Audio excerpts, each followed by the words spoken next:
ভারত যেমন একটি নদীপ্রধান দেশ, এখানে পরিবেশ বান্ধব এবং সাশ্রয়ী পরিবহন ব্যবস্থার দিকে লক্ষ্য রেখে ভারতের মাননীয় প্রধানমন্ত্রী শ্রী নরেন্দ্র মোদীজি দেশব্যাপী ১১১টি জলপথ উন্নয়ন করার সংকল্প গ্রহণ করেছেন।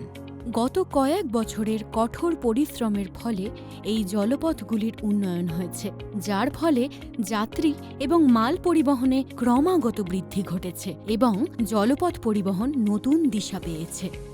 आज पश्चिम बंगाल में मल्टी मॉडल टर्मिनल,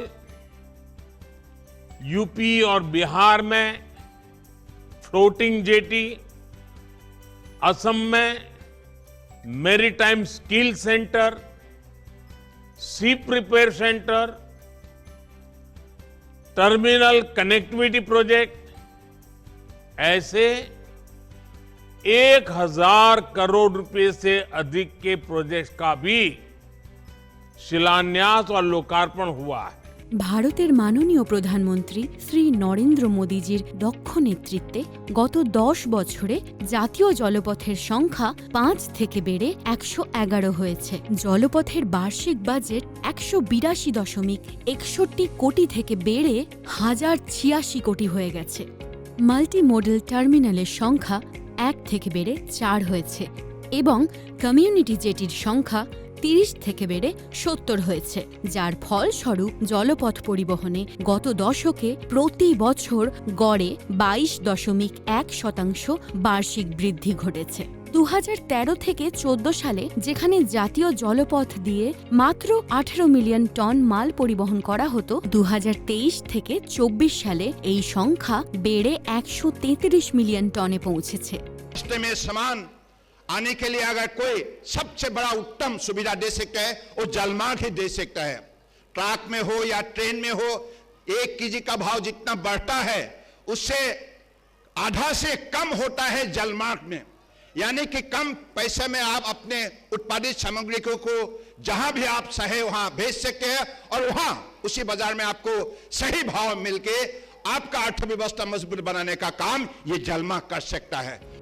পশ্চিমবঙ্গে গঙ্গা নদীর পাশাপাশি 15টি অন্যান্য নদীকে জাতীয় জলপথ হিসেবে ঘোষণা করা হয়েছে, যার ফলে মাল পরিবহন এবং যাত্রী পরিবহনে অসীম সম্ভাবনা সৃষ্টি হয়েছে।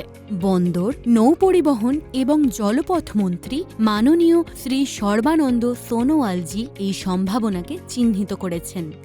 তাঁর অক্লান্ত পরিশ্রম এবং দিক নির্দেশনার মাধ্যমে রাজ্যের মধ্যে জলপথ পরিবহনের সুষ্ঠু ও সহজ কার্যক্রম চালানোর জন্য IWAI অর্থাৎ ভারতীয় অন্তর্দেশীয় জলপথ কর্তৃপক্ষ কাজ করে যাচ্ছে। রাজ্যের জলপথ পরিবহনের উন্নতির জন্য বন্দর, নৌ পরিবহন ও জলপথ রাজ্যমন্ত্রী মাননীয় শ্রী শান্তনু ঠাকুরজি অবিচ্ছিন্নভাবে কাজ করে যাচ্ছেন। গত কয়েক বছরে দেশের জলপথের উন্নতির জন্য অনেক উন্নয়নমূলক কাজ করা হয়েছে, যার মধ্যে পশ্চিমবঙ্গও অন্তর্ভুক্ত। এর মধ্যে প্রধানত ফারাক্কায় নতুন লক গেটের নির্মাণ এবং হলদিয়ায় নতুন মাল্টি মডেল টার্মিনালের নির্মাণ হয়েছে, যা প্রতিবেশী দেশ বাংলাদেশ থেকে বাণিজ্যিক বৃদ্ধির দিকে গুরুত্বপূর্ণ ভূমিকা রেখেছে। ফারাক্কায় পুরনো লক গেটের পুনর্নির্মাণও প্রক্রিয়াধীন। এছাড়াও ত্রিবেণী থেকে ফরাক্কা পর্যন্ত প্রায় 116 কোটি খরচে সরকারি ড্রেজার দ্বারা হলদিয়াতেও ড্রেজিং কার্যক্রম চলছে। পর্যটনের উন্নতির জন্য কলকাতায় একটি ক্রুজ টার্মিনালের নির্মাণ খুব শীঘ্রই শুরু হবে। বালাগড়ে শ্যামাপ্রসাদ মুখার্জি পোর্টে ইন্টারমোডাল টার্মিনাল নির্মাণের জন্য IWAI 100 কোটি বরাদ্দ করেছে। ইনল্যান্ড ওয়াটারওয়েজের মাধ্যমে যতগুলো ট্রান্সপোর্টেশন আছে আমাদের, রেল, সড়ক, বিমান এবং আদার্স যে ট্রান্সপোর্টেশনগুলো আমাদের আছে, সবচাইতে চিপেস্ট কস্টে আমরা প্রোডাক্টকে এক স্থান থেকে অন্য স্থানে নিয়ে যেতে পারি ইনল্যান্ড ওয়াটারওয়েজের মাধ্যমে, আর সেটাই হবে আমাদের আগামী 2047-এর প্রগতির মূল উৎস। পশ্চিমবঙ্গের গোড়াইপাড়া ঘাট, নিশিন্দ্রা, তালতলা ঘাট, ফকিরডাঙ্গা, মানিকনগর, আগরদ্বীপ, মটিয়ারি, দেইহাট, শঙ্কাইঘাট এবং সীতাহাটি ঘাটে HDPE গ্যাংওয়েযুক্ত ফ্লোটিং পন্টুন নির্মাণ করা হয়েছে। পাশাপাশি নারকেলবাড়ি, মাঙ্গনপাড়া, পলাশী এবং রামনগরে কংক্রিট পন্টুন এবং শর্মাবাবু ঘাট, সপ্তঋষি ঘাট, চারযাত্রা সিদ্ধি ঘাট এবং মাঝের চর ঘাটে স্টিল জেটি নির্মাণ করা হয়েছে। ব্যান্ডেলেও ফ্লাই অ্যাশ লোডিংয়ের জন্য 2টি স্টিল জেটি নির্মাণ হচ্ছে। এর ফলে স্থানীয় মানুষের যাতায়াতে সুবিধা হচ্ছে এবং স্থানীয় ব্যবসায়ীরা কম খরচে অধিক পরিমাণে মাল সুবিধাজনক স্থানে পৌঁছাতে পারছেন। মাননীয় বন্দর, নৌপরিবহন ও জলপথ রাজ্যমন্ত্রী শ্রী শান্তনু ঠাকুরজি আজ ইছামতি নদী, যা জাতীয় জলপথ 44 হিসাবে ঘোষণা করা হয়েছে, এর উপরে স্বরূপনগরে তৈরি হতে যাওয়া নতুন সেতুর শিলান্যাস করেছেন। স্বরূপনগরে বাঁশের সেতুর পরিবর্তে কংক্রিট সেতু নির্মিত হবে, যা স্থানীয় মানুষের নিরাপদ যাতায়াত নিশ্চিত করবে।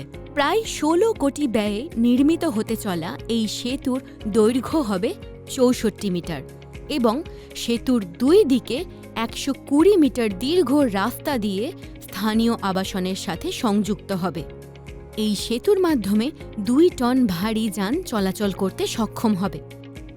এছাড়া জাহাজের সুষ্ঠু চলাচলের জন্য ইছামতি নদীতে ড্রেজিংও করা হচ্ছে এবং 8টি নতুন HDPE ফ্লোটিং জেটি নির্মিত হচ্ছে, যার ফলে যাত্রী পরিবহন এবং স্থানীয় ব্যবসার বৃদ্ধির পথ প্রশস্ত হবে। এই সকল উন্নয়নমূলক কাজের মাধ্যমে পশ্চিমবঙ্গে একটি নতুন উন্নতির দিশা দেখা যাচ্ছে, যা বাংলাদেশের সাথে বাণিজ্য বৃদ্ধির পাশাপাশি স্থানীয় জনগণের জন্য নতুন কর্মসংস্থানের সুযোগ সৃষ্টি করবে।